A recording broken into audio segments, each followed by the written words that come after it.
नमस्कार दोस्तों, आप सभी का स्वागत है आपके अपने चैनल मंशा जगत जननी में।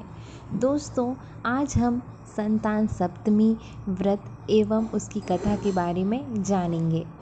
भाद्रपद मास की शुक्ल पक्ष की सप्तमी तिथि को संतान सप्तमी और अनंत सप्तमी के नाम से जाना जाता है।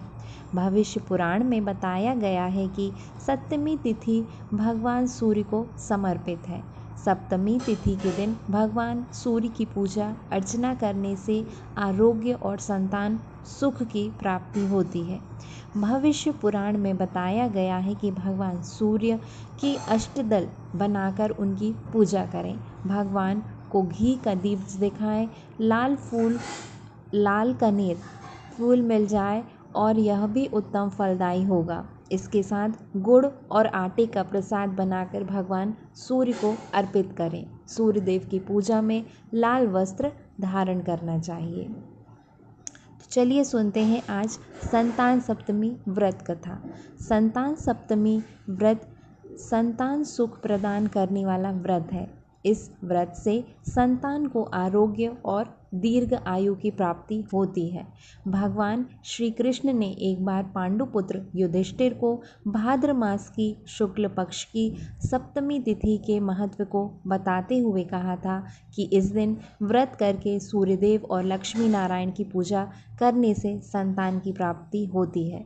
भगवान ने बताया कि इनकी माता देवकी के पुत्रों को कंस जन्म लेते ही मार देता है। लोमेश ऋषि ने माता देवकी को तब संतान सप्तमी व्रत के बारे में बताया। माता ने इस व्रत को रखा और लोमेश ऋषि के बताए विधान के अनुसार माता ने इस व्रत के नियम का पालन किया। इससे मेरे जन्म हुआ और मैंने कंस के अत्याचार से धरती को मुक्ति दिलाई। संतान सप्तमी व्रत कथा में राजा नाहुष की पत्नी की भी कथा प्रसिद्ध है। एक समय अयोध्या में बड़े प्रतापी नहुष नामक राजा राज किया करते थे।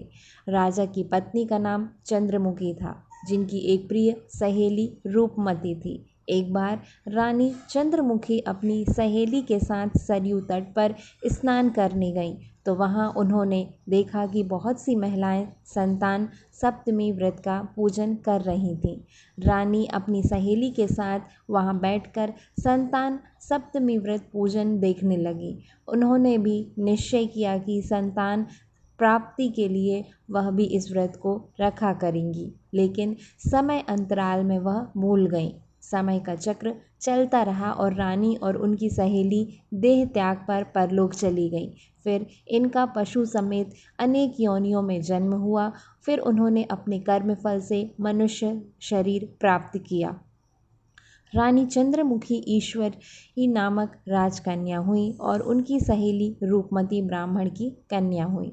इस जन्म में रूपमती को अपने पूर्व जन्म की सभी बातें याद थी। उसने संतान सप्तमी का व्रत किया, जिससे उसे 8 संतान प्राप्त हुई। लेकिन ईश्वरी ने इस व्रत को नहीं किया, जिससे वह इस जन्म में भी निसंतान थी।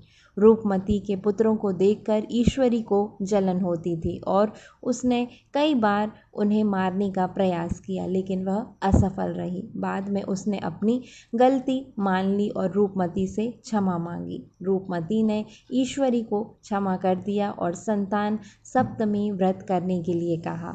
इस व्रत से ईश्वरी को भी संतान सुख की प्राप्ति हुई।